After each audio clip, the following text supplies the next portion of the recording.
ఈరోజే వైశాఖ ద్వాదశి, పైగా మంగళవారంతో కలిసి వచ్చింది. ఎంతో పవిత్రమైన విశేషమైన రోజు ఇది. పూర్వకాలంలో కళింగ దేశంలో వెంకటాచారి అని కంసాలి ఉండేవాడు. అతడు పనిలో ఎంతో నైపుణ్యం చెందినవాడిలాగా పేరుగాంచాడు. వెంకటాచారి భార్య సుమతి ఎంతో దైవభక్తురాలు. ఆ దంపతులకు 2 ఆడపిల్లలు, శారద, నీరజ. వారు చక్కగా చదువుకుంటూ తల్లికి చేదోడు వాదోడుగా ఉండేవారు. వెంకటాచారి నైపుణ్యం కలవాడే, కానీ ఏమాత్రం కల్తీకి పాల్పడకుండా ఎంతో నిజాయితీగా పనిచేసేవాడు. మిగిలిన తోటి కంసాలులు కక్కుర్తిపడి కల్తీ చేసి తక్కువ సొమ్ముకే పనులు ఒప్పుకుని చేసేవారు. దీనివల్ల వెంకటాచారికి ఆదాయం అంత ఎక్కువగా ఉండేది కాదు. ఏదో వచ్చిన సొమ్ముతో కాలం గడుపుతూ ఉండేవాడు. ఇలా రోజులు గడుస్తూ ఉండగా కూతుర్లకి వివాహ వయసు వచ్చింది. నెమ్మదిగా పెద్ద కూతురికి సంబంధాలు వెతకడం మొదలుపెట్టాడు. కానీ ఎక్కడా ఏదీ కుదరలేదు. వెంకటాచారి పక్క ఇంట్లో కృష్ణశర్మ అని పురోహిత కుటుంబం ఉంటుంది. కృష్ణశర్మ భార్య రుక్మిణి, సుమతి ఎంతో స్నేహితులుగా ఉండేవారు. కృష్ణశర్మ, రుక్మిణి దంపతులకు పద్మప్రియ అనే కుమార్తె ఉండేది. ఆమె వయసు సుమారు 7 సంవత్సరాలు. ప్రతిరోజు వాకిట్లో పూలు కోసుకుని సుమతికి తెచ్చి ఇచ్చేది. అంతేకాక రోజు 1 గంటైనా వారింట్లో గడిపి వెళ్లేది. వెంకటాచారి పెద్ద కుమార్తె శారద పెళ్లి ఎంతకూ నిశ్చయం కాకపోవడంతో ఆ దంపతులకు ఎంతో బెంగగా ఉండేది. ఒకనాడు కృష్ణశర్మ భార్య రుక్మిణి సుమతితో 1 వారం రోజుల పాటు రుక్మిణి కళ్యాణం పారాయణం చేయమని సలహా ఇచ్చింది. ఈ విధంగానే శారద పారాయణం చేయగాని ఆ మరనాడే మంచి వరునితో వివాహం నిశ్చయమైనది. ఆ వివాహానికి కావలసిన సొమ్ము సేకరించి పెట్టుకోవడం అనే పనిలో పడ్డాడు వెంకటాచారి.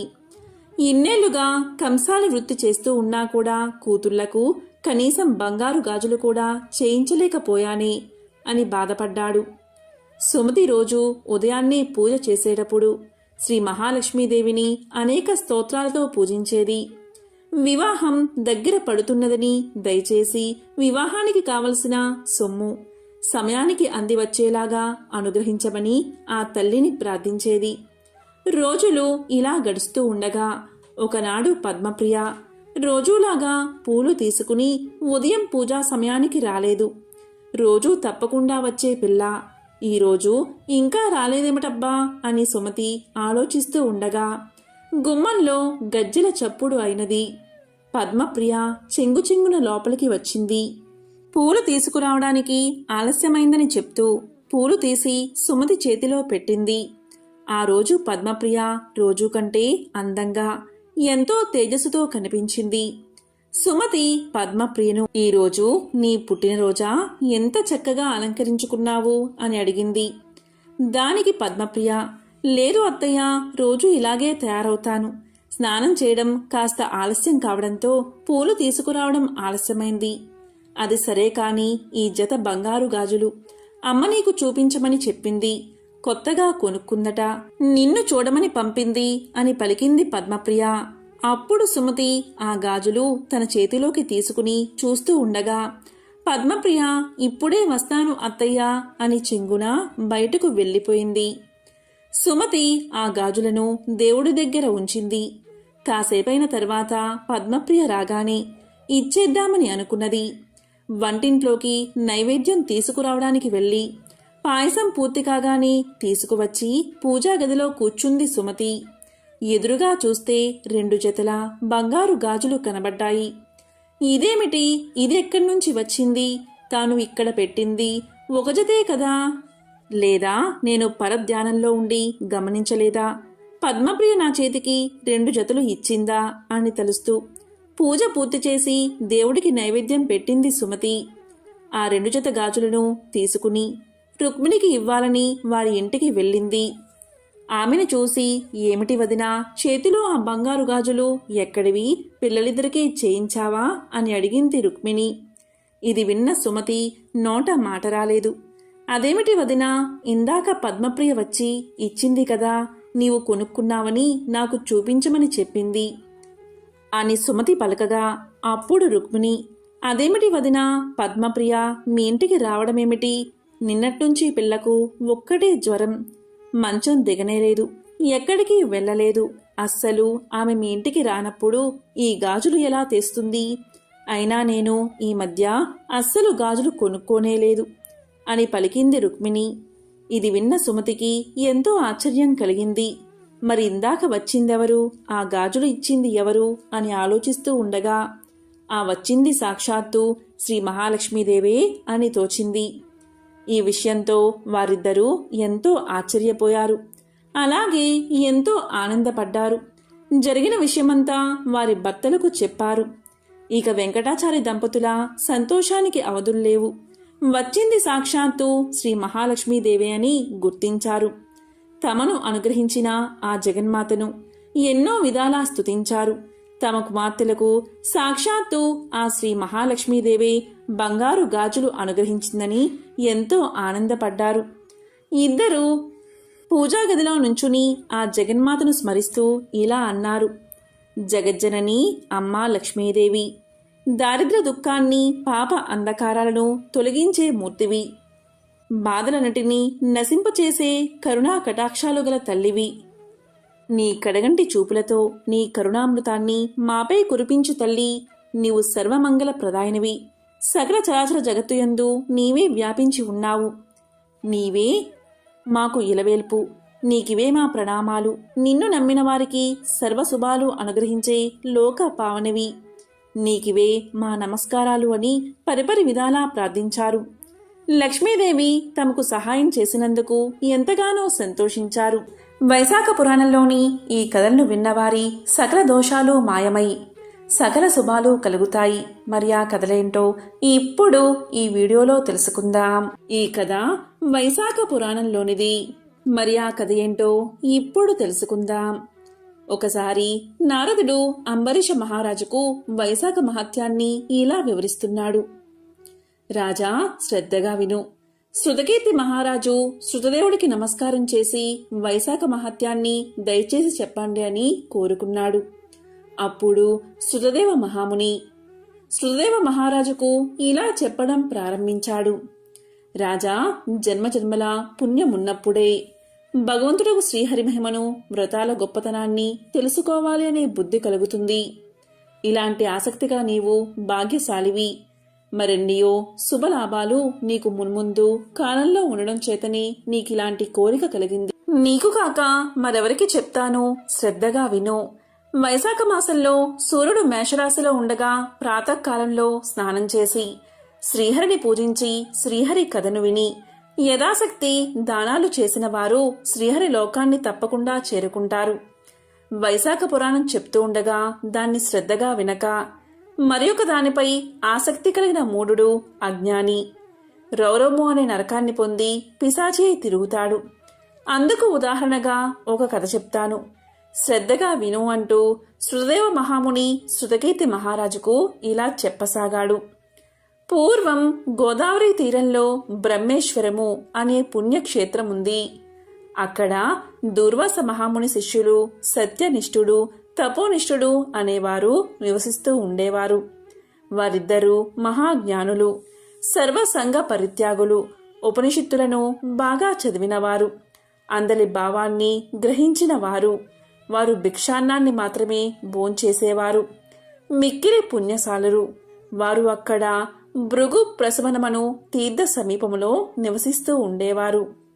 వారిద్దరిలో సత్యనిష్ఠుడు శ్రీహరి కథలయందు ఆసక్తి కలవాడు.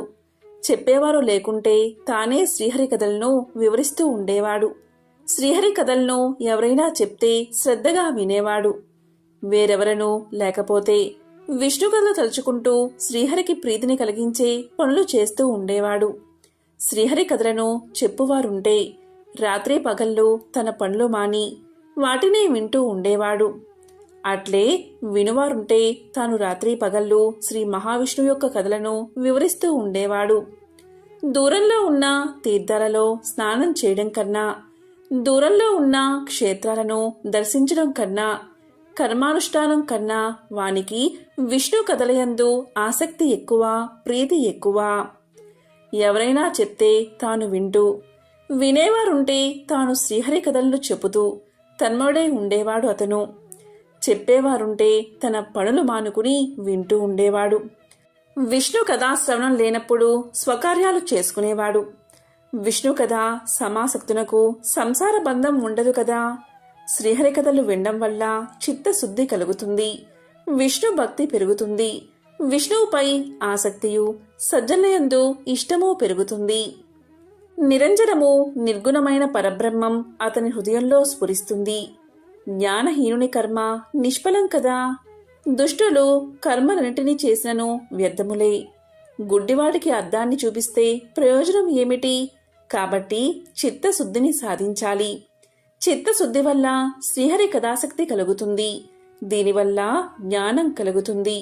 అలాంటి జ్ఞానం వల్ల ధ్యానం ఫలిస్తుంది. కాబట్టి అనేకసార్లు విష్ణు కథా శ్రవణము, ధ్యానము, మననము ఆవశ్యకాలు. శ్రీహరి కథలు సజ్జనులు లేని చోట గంగా తీరమైనను విడువతగినది. తులసీవనము శ్రీహరి ఆలయం.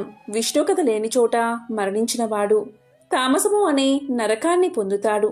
శ్రీహరి ఆలయంలో కాని, కృష్ణ మృగం కాని, విష్ణు కథ గాని, సజ్జనులు గాని లేని చోట మరణించేవారు అనేకసార్లు కుక్కగా జన్మిస్తారు.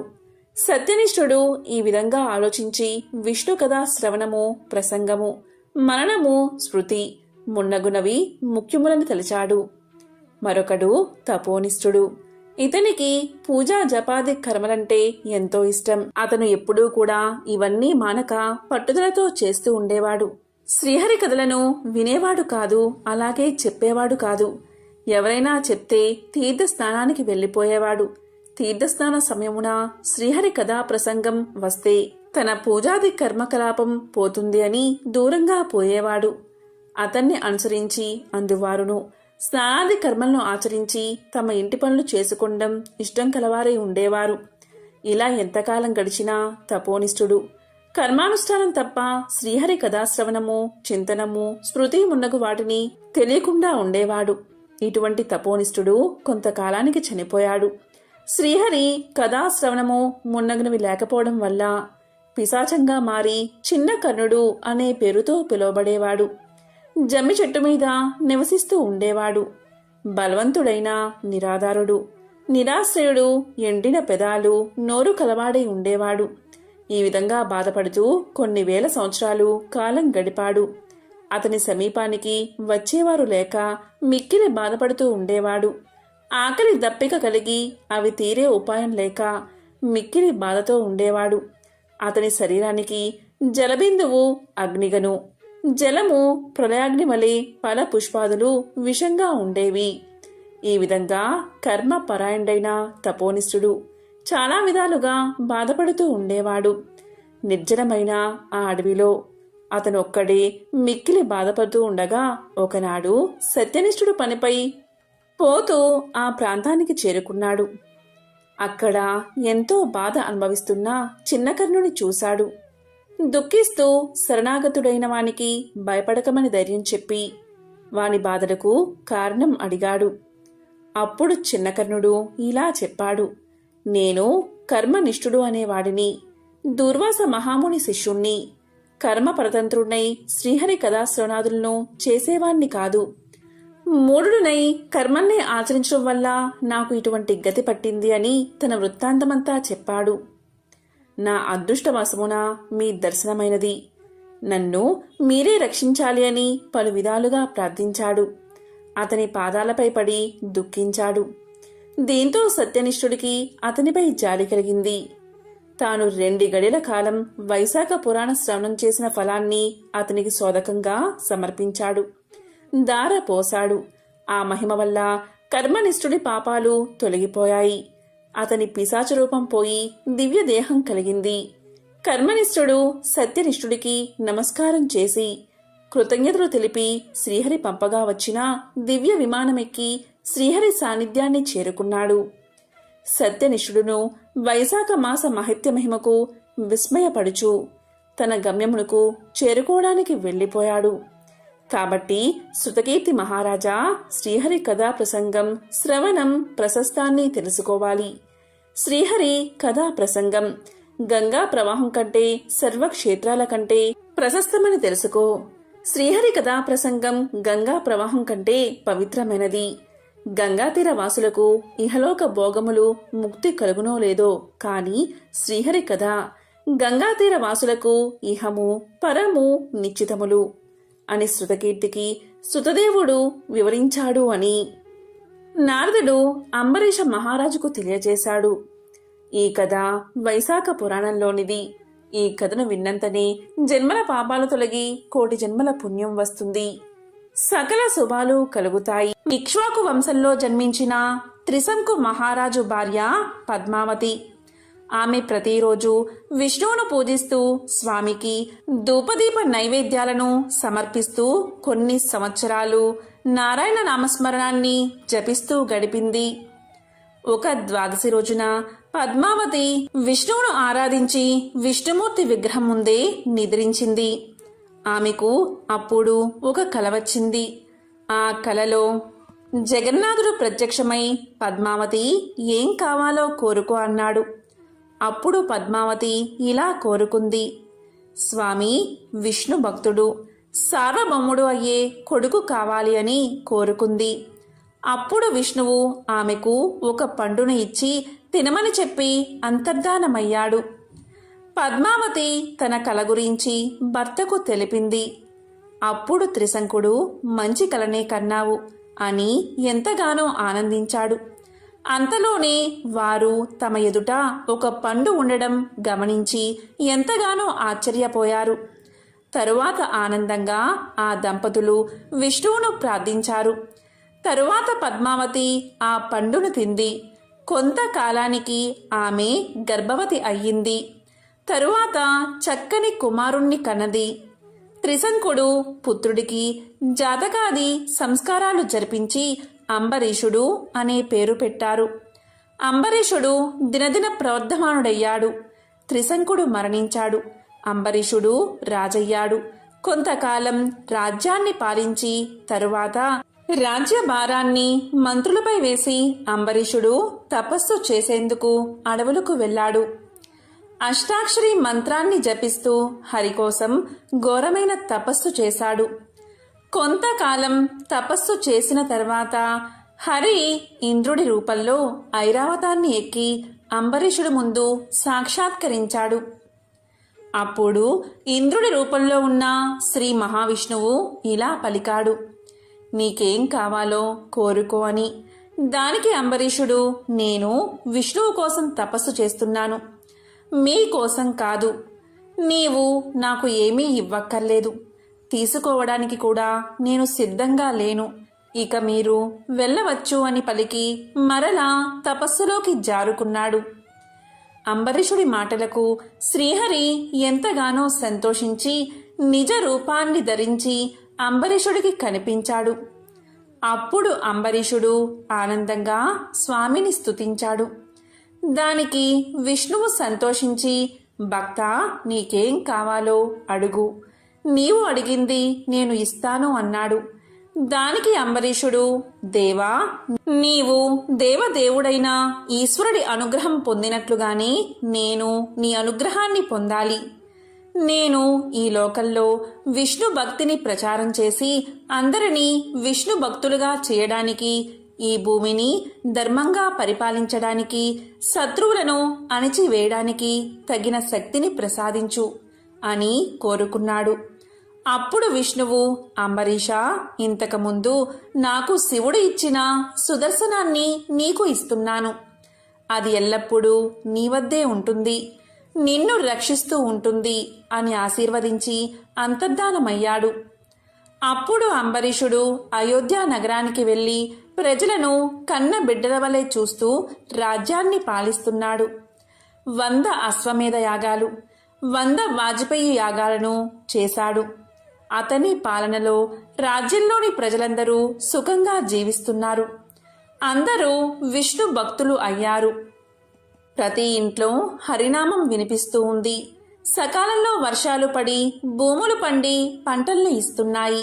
రాజ్యమంతా సస్యశ్యామలమై ధన కనక రత్న రాసులతో కలకలలాడింది. అంబరీషుడికి ఒక కుమార్తె ఉంది. ఆమె ఎంతో అందగత్తె.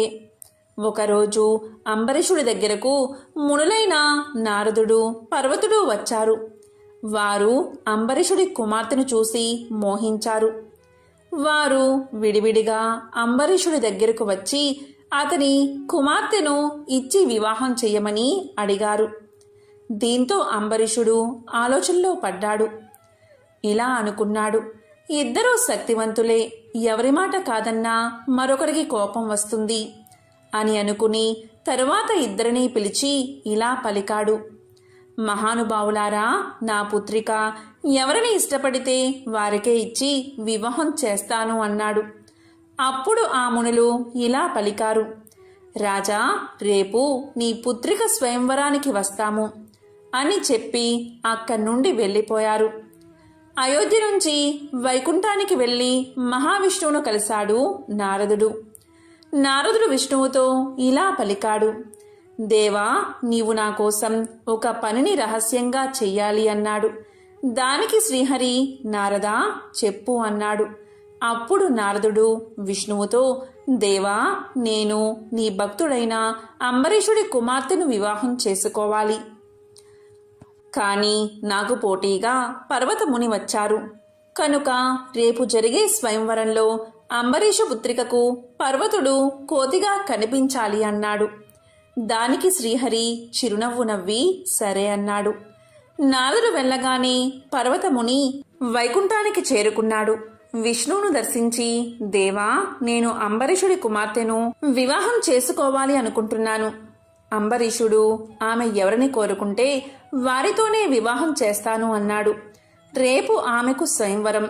ఆ స్వయంవరానికి నారదుడు వస్తే అతడు అంబరీషుడి పుత్రికకు వికృతంగా కనిపించాలి అని అన్నాడు. దానికి శ్రీహరి చిరునవ్వు నవ్వి సరే అన్నాడు. అంబరీషుడు తన పుత్రిక అయిన శ్రీమతికి స్వయంవరాన్ని ఏర్పాటు చేశాడు. దానికి నారదుడు, పర్వతుడు వచ్చారు. అంబరీషుడు తన కుమార్తె అయిన శ్రీమతికి నారదుడు పర్వతముళ్ల కోరికలను తెలిపి వారిలో నీకిష్టమైన వారిని వరించు అని చెప్పాడు.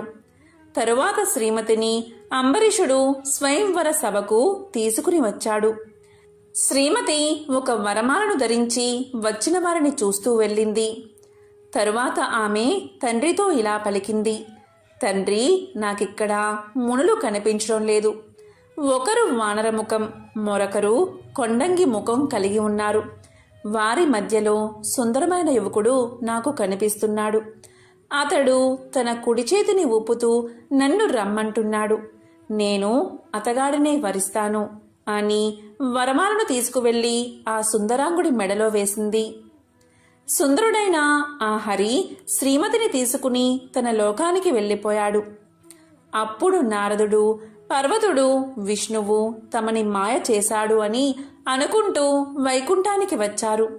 వారి రాకను గమనించిన విష్ణు శ్రీమతిని రహస్య ప్రదేశంలో దాక్కోమని చెప్పాడు.